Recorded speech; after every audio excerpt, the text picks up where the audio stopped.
Hello, hello, you fabulous interior design professional. Welcome to Business of Design. And I'm in for a treat, and I hope that means you're in for a treat because one of my favorite people is going to be on the podcast today, Sierra Collins. Some of you will know Sierra. If you've ever been a BOD boss member, you know Sierra. She's really important to our boss groups. Sierra is the founder and chief growth officer of Sierra Leadership Collaborative. She is a certified leadership coach specialist. She's a speaker and a trainer. And she's the person that I went to years ago for my first DISC assessment. And what is DISC? DISC is a behavioral consultancy. It's a style, it's a method for communicating better with every single person in your life. And I was super skeptical when I came to Sierra at first, and she now knows this story. But I just thought, the last thing I need is yet another communication seminar, blah, blah, blah. But this was different and this was life-changing. And everybody I know has worked with Sierra, and our relationships have improved for it. And I'm thankful for her. And I phoned her because I was struggling with a client that I love, by the way, who I've done one, two, three, four, three projects with previously. This is our fourth project together. And I was struggling. I found myself not behaving like the expert I am most comfortable behaving as. I was being wishy-washy and back treading and sort of bending myself into a pretzel instead of standing firm. And it was really bizarre for me because I don't know why I was doing it, except for that I felt that my typical behavior, which is a little bit more dominant, and Sierra will talk to you about how that word is used, but my more typical style of communication was just kind of making her wilt. And so I found myself trying to figure out how to speak, how to give her more comfort. And I started doing things that I don't normally do on projects or I haven't done for a long time. Anyway, things didn't get too far out of control. Sierra snapped me back into place, but it made me think about why it's important to be able to have a D style of communication. And by the way, we all have all elements of DISC or DISC in us. And Sierra will explain what those initials are because I forget every single time. But it is important to be able to be the expert and portray some dominance when you are working with new clients. Clients, I find, often are desperate for you to be the expert, and therefore you want to show up in that space. So Sierra, as usual, has great advice. We talk about why that dominant personality is a signal of leadership and authority, which matters. And then again, like how we can match a communication style of a client that's a little bit different, that maybe isn't D. How do we speak to them in a way that they'll be able to hear us? I mean, the point of communicating better is so people hear us. I often meet interior design professionals, well, when my phone rings for coaching, and they'll say, this thing went wrong. And I'll say, well, did you explain to that person what you needed to them to accomplish? And they'll say, yes, I did. And I'll say, did they hear you? Well, sure, they heard me. And I said, but did they really hear you? Are you sure that however you communicated that important detail, are you sure they understood it? Because they may have nodded and said yes, but that doesn't mean they really heard what you had to say. The bottom line, if something goes wrong on a project, I believe it's my fault. So it's really important that I know my communication has been received and the other person understands what we've agreed to. And at the end of the day, and I think Sierra makes this point as well, it's not just about work, right? Our communication style matters when we're going to the grocery store or when we're at the bank and we need to have a conversation about something that makes us feel anxious, or it works with our children, with our spouses, etc. So what we're going to talk about today are some very smart non-theory based techniques for having a more solid conversation. I'm also going to ask that Sierra come back. It's been a long time since we've done a seminar on DISC assessment, and she can give us the basics in 2 hours. And what I love about the webinar with Sierra is that in 2 hours, you can dramatically transform how well you communicate to every other person in your life. I mean, that's a pretty big promise, but it is true.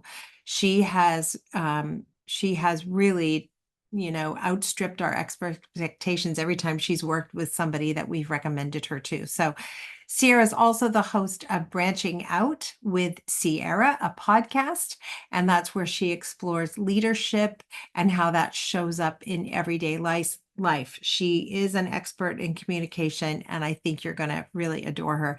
And let's check in with Cheryl and see if Cheryl's got any details about when we are going to host a DISC assessment, because I think we need to have one of those coming up. As I said, I'm so glad you're here, and I'm so glad I got to talk to Sierra today. I always feel better when I do.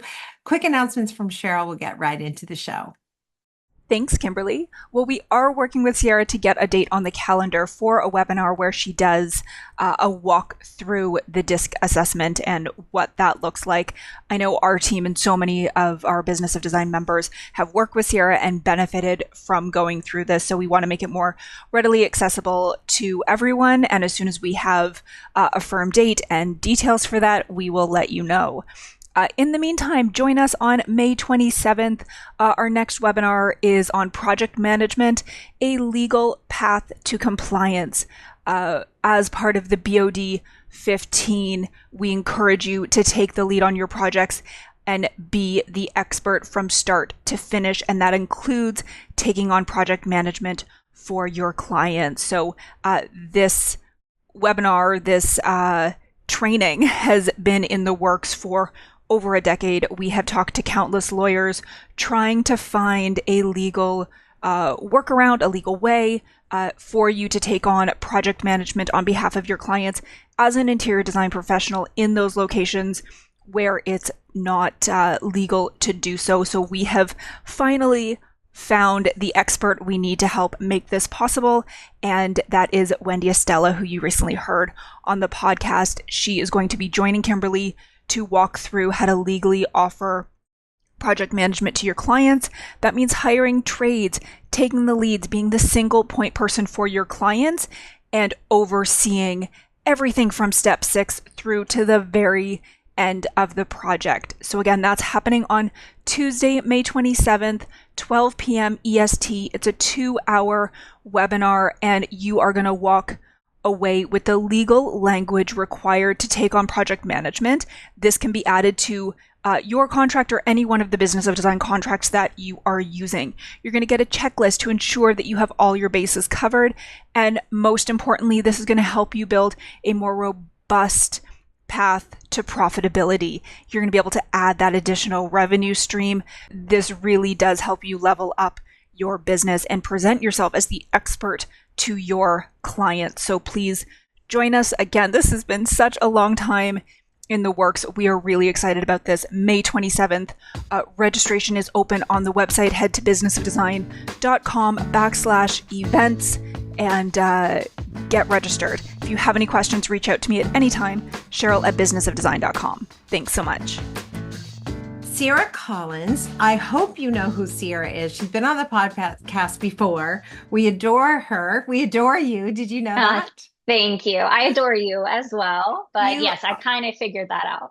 You're one of the few that we consider to be partners at Business of Design, somebody that we can recommend wholeheartedly, somebody I've used for coaching.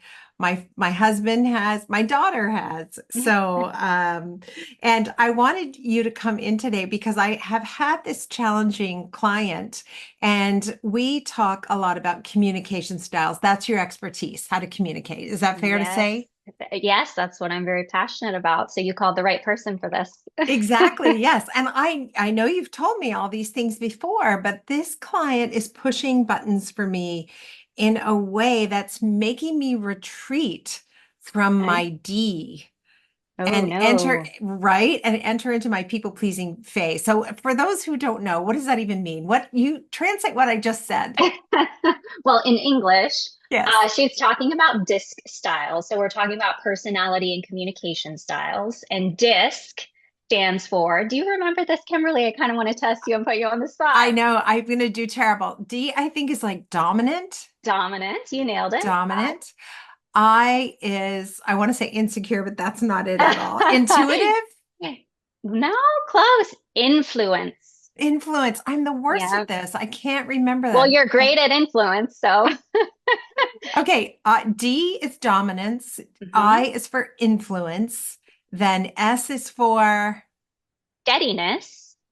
okay, steadiness. And C is for, it's the one where you compromise or you cooperate or you Compliance. compliance. I don't The like rule C, followers. the rule follower. Hey, that's half of me, Kimberly. So I you know. appreciate the D half, but I don't know if you appreciate the C half. I appreciate when other people have it, but I struggle with it. Let's put it that There you way. go. There you go. So what So, you were saying is that you are finding that with this client, you're pulling back on your dominance, you're retreating.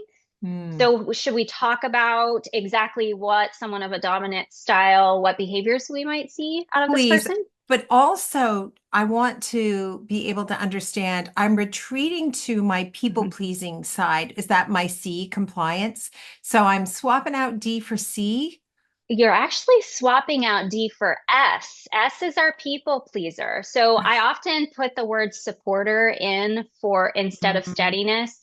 These are our people who want to find consensus in everything. They want to make everybody happy. It's all about being in a good relationship with those people around you, like close, tight-knit relationships with just a few people. But what tends to happen is because they care so much about others, they tend to nod and smile and go along with someone else. But even if you are dominant and you come Yes. up against someone else who is dominant, sometimes we retreat and those S tendencies pop up, or sometimes the D comes on even stronger and you have two very high dominant people. All right. Now, anybody listening who is thinking to themselves, what the hell are they talking about? It's okay. We're gonna stop with the code and I'm gonna ask that Sierra explain this in English, as you said. For those of you who are curious about getting a DISC assessment, I highly, highly recommend it. Although I can never remember what that initials stand for, I use the techniques all the time. So, what we're going to talk about is whatever's happening in this relationship where I'm not able to channel my D as much and I'm falling back into being a little bit more of a people pleaser than I want to be. Interestingly, the client is not, I don't think the client is being dominant so much as they're being Okay. wishy-washy, but my Mm, dominant personality seems to make them really anxious, if I can say it that way. yeah. So Yeah. first, we're going to do exactly what you said. What is a D personality? Because for many interior designers, and I swear I'm going to let Sierra talk. I hate to listen to an interview where the interviewer talks the whole time.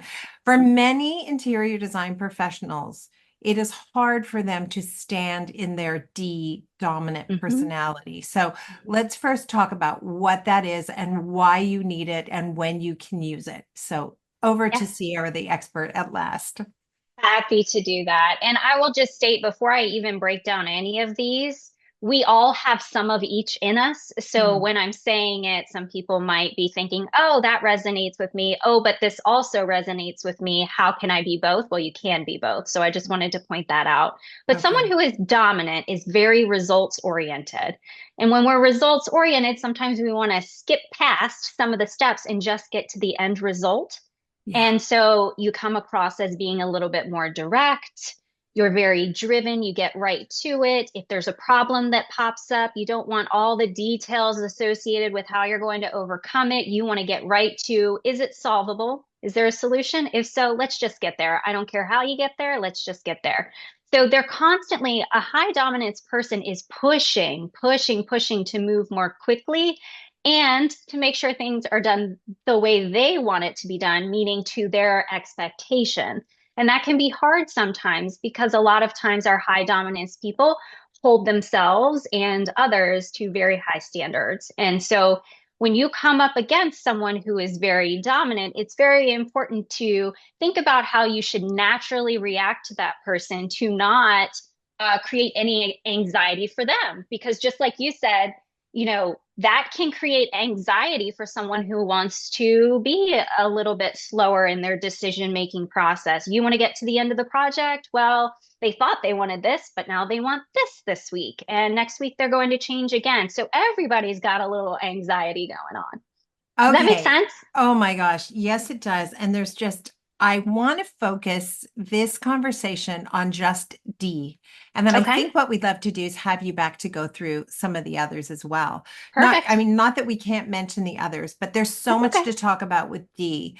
So when you talk about it, when you first told me I led with my D, that Hmm. I was embarrassed. I felt Yeah. ashamed. I felt like, oh, I'm not a very nice person. I do rush to get to the solution.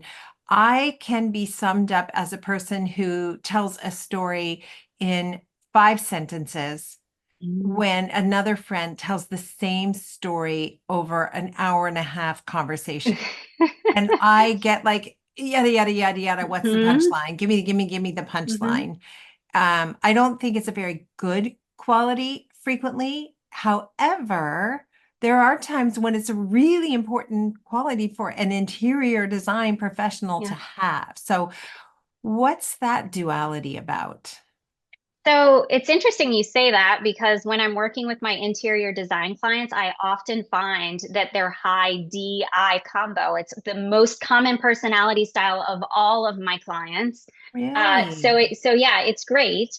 Um, what it is basically they feel like they immediately kind of have a vision for what they want, what they could do, right? Or if you're Mm, delivering a story, I want to get right to the point because I don't want to waste any of your time.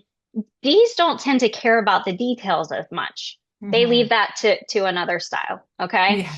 So Cheryl's what listening right now. I can't remember I what her initials are because Cheryl's would done have an to look it assessment back as up. well.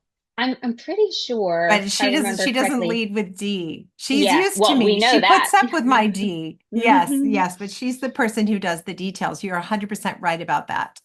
Yes, and that causes other people to see them as impatient, right? Mm, Or coming across as harsh because they're task driven, not people driven. mm. So think about that for a second. We have someone who really does care about the results, but they might move a little bit faster and not be as aware of other people's needs unless they've been really working on the emotional intelligence piece because they're Right. so used to moving quickly. They're not stopping to think about how is what I'm saying impacting Kimberly right now? I What does don't know if she need from me right now? Right. I don't know if you remember this, but I first came to you and said I'm having trouble with a client. And Mhm. that's been years. It's really been years Yeah. since I felt this level of, oh, I'm not hitting the right note with this person. And in that particular case, I believe she was an S. And my style left her feeling like I wasn't asking her, how is she doing? So, for example, if I Hmm. send an email to that client, I would say, Thursday, don't forget Thursday, this is happening. I'll be at your house, 2 p.m. Have a Hmm. good weekend. Hmm. Boom. She would respond back, thank you so much for your kind note. We are going to be at the cottage this weekend, and all of my grandchildren are coming. And I can't wait because little Johnny just lost a tooth and and I'd be like, what is wrong with this person? Like, I don't need this level of information. But she wanted me to get to know her as a human Yeah. being, and I didn't give it to her until I met you. And when I did, our relationship it's not an exaggeration to say it immediately transformed. Immediately, Hmm. we became thick as thieves and we adore each other today. And I know how to speak a little S, and she knows how to speak a little D. Yeah. And it really does matter that you're aware of what you're saying or how you're saying it is impacting that other person, right? Yeah. And this is why it's important to pause and really think about the behavioral tendencies, any patterns that you're seeing. So maybe you notice that this person is looking down instead of looking you in the eye, right? What would that tell you? Okay, no, a D is going to look confident. I'm going to look for a D. I'm going to say they're looking me in the eye. They're probably leaning forward. They have very confident body language. They know exactly what they want to say and do, very action oriented, right? So you have to be on the lookout for all of these things. As I'm using my hands talking, that's one of them, by the way. The highly dominant people often use their hands to talk, um, as well as the eye. So they might lack sensitivity to others' emotions. That's why you're questioning, like, what is this lady doing? When all she wanted was connection. She wanted to feel heard and feel connected to you, because if Kimberly's doing this project for me, then Kimberly needs to know me and understand me and trust me. It's about that relationship. When for you, it was, I just want to do a good job. I want to have a great final product, right? Is Yeah, that fair to say? 100%. And I feel like I'm always in recovery over the beginning of my career where I made the mistake of being friends with my clients. And then there were all kinds of boundaries that got abused. So I almost went the other way and thought, I'm never going to be friends with client. Don't try to be my friend. I'm not your friend.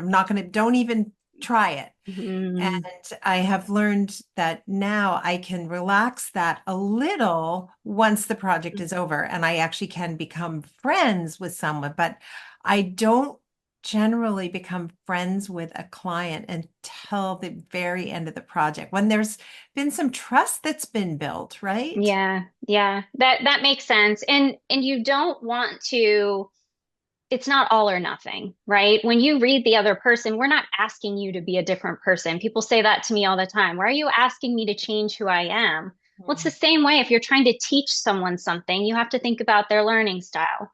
If I'm Mhm. trying to communicate something to you, I need to think about how you're going to best receive it. And so we're Mhm. constantly reading people, but a lot of people walk around and aren't thinking about necessarily how others are responding to them. They're just moving so quickly, doing their thing, that either they're going to butt heads or it's going to be a natural fit and they're going to start hanging out together, right? Right, right. So it is pretty evident pretty quickly when someone has that dominant style. I see it right away. I think it's the easiest one to tell, honestly. Declarative sentences, getting right to the point, not asking a lot of questions, just making statements of this is what I want, this is what I'm going to do, right?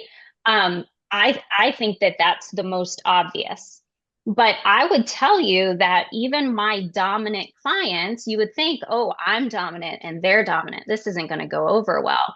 It actually works really well because I can be very direct and say exactly what I'm thinking and know that they're not going to cower, right? They're not Yeah. going to lose confidence. They're not going to be pushed away, but they're going to draw closer and they feel heard.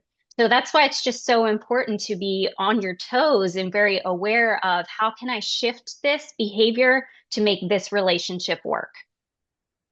Interesting. I don't want to, and I don't think you have, but I think it's important we don't want to give D a bad name. D is really No. important. And in fact, I became more D as my business was fine-tuned with systems. I became a D. I don't know that I was necessarily before I started running my business the way I run it. Maybe I was.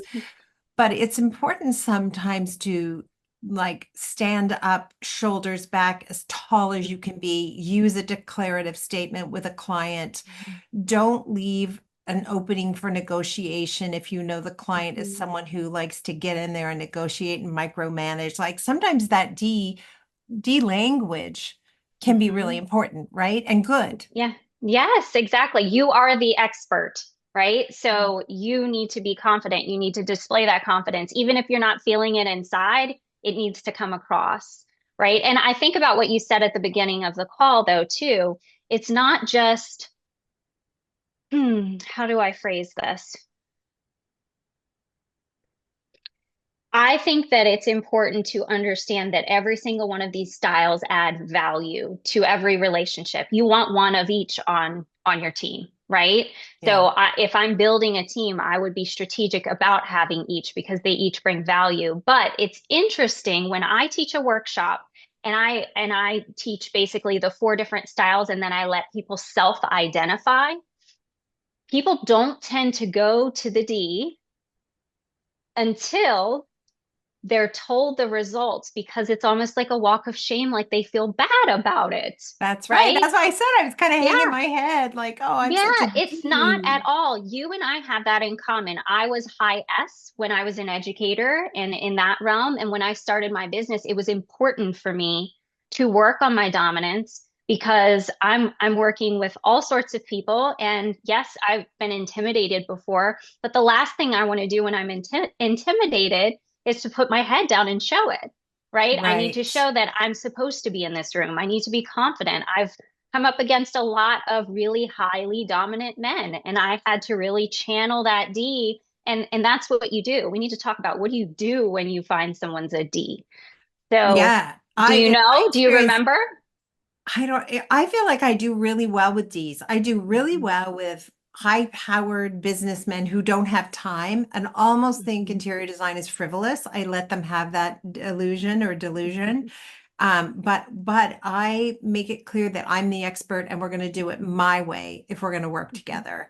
And I find there's usually like a little clash at the beginning mhm. where that other D is going to wants to tell me how I should do things. And that is the very moment where I have to be as D as I can possibly be, as D as I can possibly be, and push back and say, no, I've been doing this a long time. This is how you run an interior design Mhm. business. We're going to do it my way. And then shut up. Don't say another word. That's how you earn their respect Right. immediately. Right. They're like, oh, she does know what she's talking about. She does have a process. We're going to follow hers. She is the expert, right? Yeah. So that comes across. It comes across in body language. You want to show that confidence in your own body language. You want to be concise, just right to the point. Someone who's high dominance doesn't want all the detail. They're going to feel like it's a waste of time. So the more that you do that, the more you're pushing them away and they're wanting to find someone else that can help them that's going to get straight to the point, right? Yeah, that's a really good thing that you can clear up at the beginning with clients to find out how much detail they want. Like, because I'll tell them that we're going to do a check-in every single week. Do you want a blow by blow of every single situation we Mhm. came up against during the week? And then I'll maybe give them a couple of examples. Or do you want me to tell Mhm. you at the end of the week, this is what got accomplished. Here's what we're going to do next week. And Yeah. lot of clients, it's interesting because people choose choose Yeah. the choose a path that's different. And if I occasionally I do get clients who want a lot more information, I'm not the person who sends the updates because I will lose my mind. I'm like, Mm. just fill it, go to your log sheets and pick out all the things that seem complicated and send them an update of that. And hopefully they'll think that's too much information and let you off the hook next time. But sometimes they That's like a it. great strategy, Kimberly. Yeah, I say overwhelm them, fire hose time, like overwhelm them. Yeah. If you are, if you think for some reason you're not quite D enough, you're not quite using your dominant voice enough to indicate your expertise and authority. What are some things you should be practicing to get into your D voice? Well, what I have found is people find their inner dominance when they're confident in the topic they're speaking about. So, for example, let's say your process, your 15 steps, right?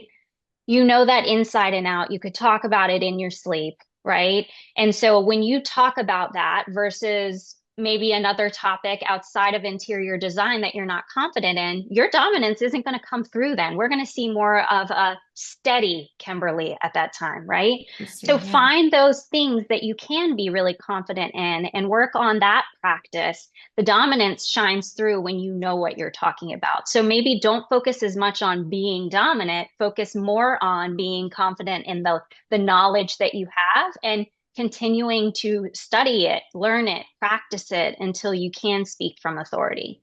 What if you're in a situation where you're relatively new or you're not used to being the expert and the authority? You've taken a different approach up till now and you've tried to like be on the same level as your clients, to be a peer, and you want to be more D. Is there a way you can fake it till you make it? Like, what sorts of things can you do to kind of to start to get into a D mindset? Yeah, D is hard to fake, but I will go back to even if you're new at something, you don't have to give an answer right then and there. You never have to give an answer on the spot. So what would it look like if you could actually follow up on something later and come back with the confidence rather Mhm. than appearing to lack confidence in the moment? So I would say don't feel like you always have to respond right now. Take some time, say, I'd like to get back to you on that, and then come back more confident. Does that make sense? It does make sense. And one wonderful, wonderful, wonderful thing about being an interior design professional, there's so much I don't know. I just left a consultation today with a client who bought this 140 acre, I don't know, complex with barns, and I've never done some of this before. So I Mm, don't know what I'm doing. So maybe hmm. that is part of it. But what I do know is who to ask. So that can Yes. be really helpful if you're struggling and you're not sure what you to your point of not Hmm. having an answer. That's such a great question. I know exactly who's going to tell me the right answer. Hmm. And like just practice saying stuff like that. I have the perfect I have somebody who's really an expert in that particular subject. And I would say that even if you Yeah, don't have that person, because when you leave that meeting, you'll find that person. you You'll do the will. research and you'll get Mhm. that advice, but make it clear. So it helped me, I think, to have a few of those little Hmm. things in my back pocket, those little statements in my back pocket when I was new at this. Yeah, that makes sense. And people, it doesn't matter, again, the industry that you're in, that applies too. I did that today when I was with a client and we were talking about how I'm a collaborative. And so I do have others where their areas of expertise in leadership development might be a little bit different than mine. Right. So I bring it back and I decide who I need to reach out to, who's the best fit and can get the information that they need. It's the Right. same thing that you're talking about. So you don't have to have all the answers. Once you can accept that, I think it all becomes a lot easier. No one should expect that you have all the answers. Things are always changing. If I have a client who's not a D, they're an S or they're a C, perhaps. Mhm. Can my D language be comforting to them? Is there a way that I can still be D, or do I must I adjust? I apologize, Kimberly, but you must adjust a little. Oh, you're gonna I say that. know. I Because otherwise know. I'm going to lose them. If the goal is Mhm. to have them hearing what I'm trying to say, the point of the DISC assessment is to teach you how to communicate better. Yeah, exactly. And that's why it's going to be important for us to focus on each of the others and truly understand, because if you are not an S, it's hard to understand what's holding them back, right? What do they need out of a situation to be confident?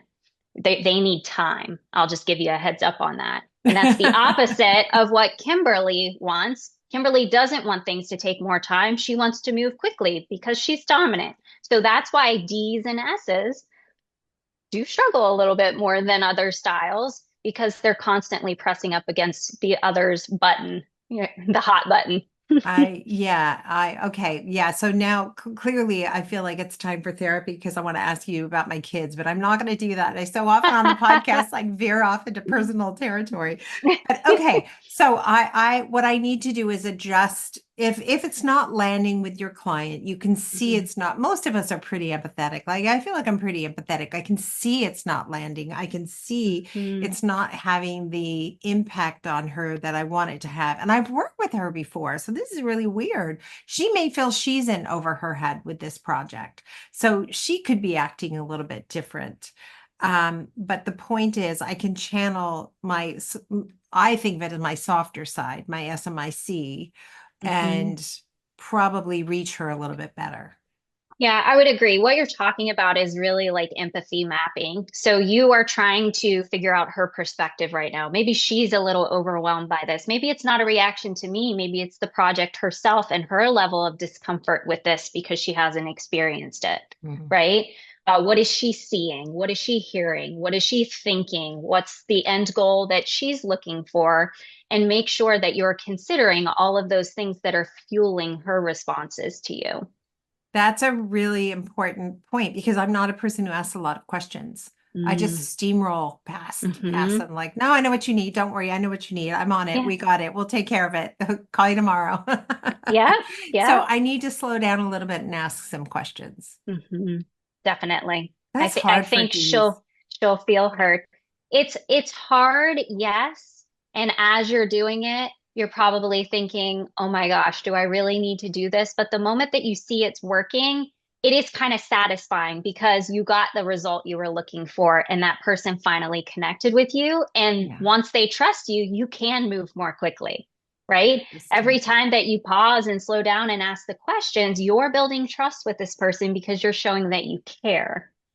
So you don't have to move slowly forever. They might get more comfortable with you and then just trust. Yeah, and I mean, I think these are things you can address directly too. Like my style tends to be like da da da da da da da, just get to the point, and that's a bit much for some people. So you let me know if I'm overwhelming you in that way, and I can slow down and provide more detail, and we could have a more human Yeah. conversation. Yeah.